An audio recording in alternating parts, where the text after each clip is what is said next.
اعوذ بالله من الشیطان الرجیم. بسم الله الرحمن الرحیم. ما درباره معاد گفتگو می‌کردیم، درباره قیامت گفتگو می‌کردیم، درباره آخرت گفتگو می‌کردیم. همین که انسان از دنیا موره، پس معلوم معنیش اینیه که عالم برزخشی شروع میشه و دیگه دیس از دنیا دیگه قطع میشه، دیگه دیس از دنیا دیگه کوتاه میشه، عمل انجام دادن نمیتونه، کارهای خوب انجام دادن نمیتونه، اونج دیگه حساب و کتاب است، اونج دیگه زبات باید یا عذاب یا جزا، یا د نعمت زندگی مونه یا د منی عذاب خداوندی مبتلا مشنه. دمزی سلسله معاد یک نکته که باید طرفش توجه بدیم و نیج البلاغه اگر توخکنی درباره ازی نکته یا درباره ازی مطلب بسیار فراوان گفتگو کده مولا علی علیه السلام قربان شونم که مو شمور درو خطره که گنتی درو گفته رایه که طرف ازی چیز توجه بدین، طرف ازی چیز توجه بدین.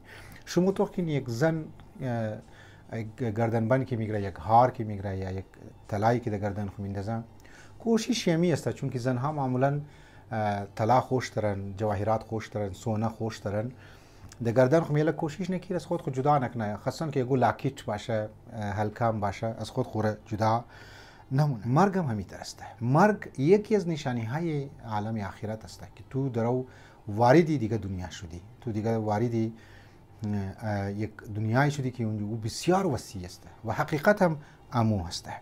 شما تو که ازانی من که ما در قبلی ویدیو هم گفته بودم که بسیاری از افرادها هست که دیگه زنده کست نمومنن 100 سال بعد.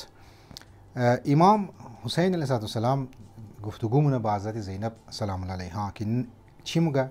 ان اهل الارض یموتون و اهل السماء لا یبقون.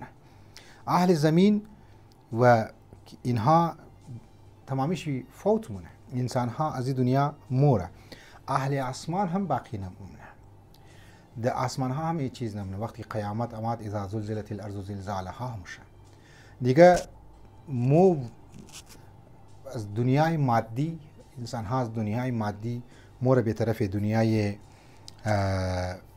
ماورای طبیعت. ازا یک موت یک حقیقت هسته. جبرائیل حتی از دنیا موره، اسرائیل که ببخشید جبرائیل یعنی ممره، اسرائیل که خودش ملک الموت است از این هم ممره. کل شیء هالک الا وجهه. تمامی چیزها، تمام انسان ها از دنیا فوت مونه، یعنی ممره، منتقل میشه در دیگه دنیا.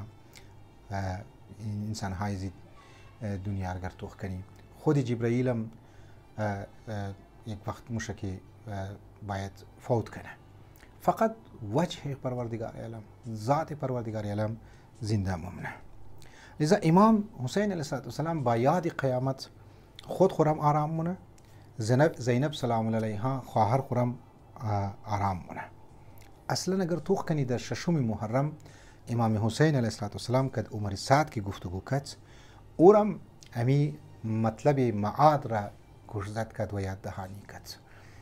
امروز اگر منی سوسایتی خو متوخ کنی امی ایتیستا، سیکولرز و اونایی که دیسی سیکولرز هستن، لیبرالیسم را اشی متاثر هسته، مومینگرنی مانند علیرضا منگول، اسحاق محمدی، بسیارش در استرالیا یا بسیارش در انگلند، دنمارک است، در امریکا است که یک دونه دیونه پیدا شده نامی مونده.